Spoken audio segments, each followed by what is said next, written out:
ಪತ್ರವನ್ನ ಸಲ್ಲಿಸಿದ್ದಾರೆ.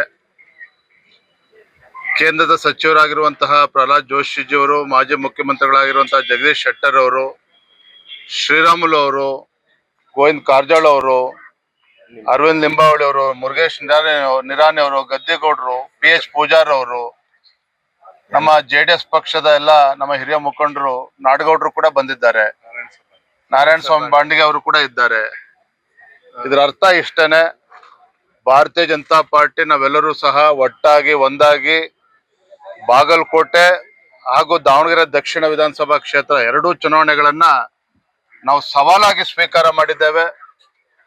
ಪಕ್ಷದ ನಮ್ಮ ಕಾರ್ಯಕರ್ತರು, ಬಿಜೆಪಿ ಮತ್ತು JDS ಪಕ್ಷದ ಎರಡೂ ಪಕ್ಷದ ಕಾರ್ಯಕರ್ತರು ಒಟ್ಟಾಗಿ ಒಂದಾಗಿ ಈ ದುಷ್ಟ ಕಾಂಗ್ರೆಸ್ ಸರ್ಕಾರದ ವಿರುದ್ಧ ನಾವು ಗೆದ್ದೇ ಗೆಲ್ಬೇಕು ಅನ್ನೋ ಒಂದು ಸಂಕಲ್ಪವನ್ನು ತೊಟ್ಟು ತಕಾಡಕ್ಕೆ ಇಳಿದಿರುವಂತದ್ದು.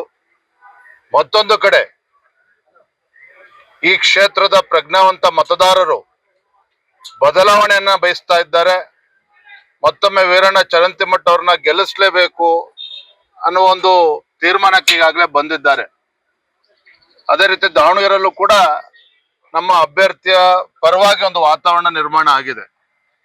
ಇಷ್ಟೇ ಹೇಳುವಂಥದ್ದು, ಆಡಳಿತ ಪಕ್ಷ ಮಾನ್ಯ ಮುಖ್ಯಮಂತ್ರಿಗಳ ಆದಿಯಾಗಿ ಎಲ್ಲ ಸಚಿವ ಸಂಪುಟದ ಸದಸ್ಯರು ಇಲ್ಲಿ ಏನೇ ಬಂದು ಆಟ ಆಡಿದ್ರು ಸಹ ಇಲ್ಲಿ ಭಾರತೀಯ ಜನತಾ ಪಾರ್ಟಿಯ ಗೆಲುವನ್ನ ತಡೆಯೋದಕ್ಕೆ ಸಾಧ್ಯ ಇಲ್ಲ.